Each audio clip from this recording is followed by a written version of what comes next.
Hello and welcome to the PCTV OPL predictions video for week 8 of the OPL winter split. I'm Links and today we'll have a look at the 3 games coming up for this weekend and who I think are going to win. So first up, Llamas in Pajamas vs Pandemonium. Now this game, I'm going to have to say straight away, Pandemonium are now coming off taking a game, they took a game off the leading champions deadweight. Now, if you saw that at the beginning of the split, you'll be like, oh, that's nothing, Pandemonium are the best, but they haven't been playing too well, but it seems like later on the split has developed, Pandemonium have really come back, especially with the change of putting Maxon in the ADC role. They've been actually playing very decently. Sadly, we didn't see how they were able to win last week just due to VOD issues, but we know for a fact they took a game off deadweight, which is massive. Llamas, they did beat coveted 2-0, but since that's a bottom table versus Pandemonium taking game off the #1 team, you have to give it to Pandemonium 2-0. Now, Avant-Garde versus Team Corvidae. As I said, Yonder Guy has still not been updated. That is Team Corvidae. So for now, just remember that Corvidae. Very important. So Avant-Garde, they haven't had the best split. They've been having it a bit rough. They just haven't been able to find wins.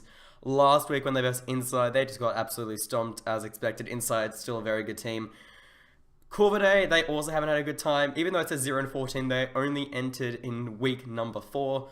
But they still have not been able to find a win. They actually nearly did beat Avant when they versed them in week 5, I believe. They nearly took the game, but Avant were able to steal a Fire Giant and basically push down the mid lane and win off a very unexpected team fight, but they were barely scraped through in the second game.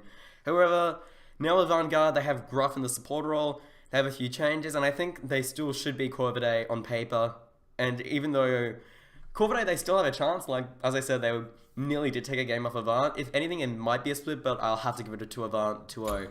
And finally, this is going to be the closest game of the week and the most exciting one. Deadweight versus Insight. Now, the last time these two teams versed was 7 weeks ago. Now, you have to remember, Insight were a very, very different roster when they versed 7 weeks ago. This was in week number 1. Deadweight did beat them 2-0, however, Kikiomir was still ADC, and Maxon was playing jungle. Now we've seen the role swap. Maxon's now got a Pandemonium. Kikiomir is in the jungle role, and he's been playing an absolutely incredible job. And he's been playing a really good Nerja. He just does a lot of setup. He's also very aggressive. I've been watching over the VODs. He just constantly goes in for the sashes and Windfire Wheels, blinks in really nicely, and just sets up Biggie and the rest of his team super well. Deadweight, they've been playing incredibly. As I said, they lost their only game last week to Pandemonium. That was one game. They still were able to take one game for themselves.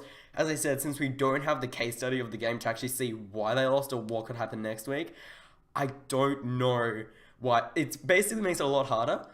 This would be the one game where I say it's okay to go with the split.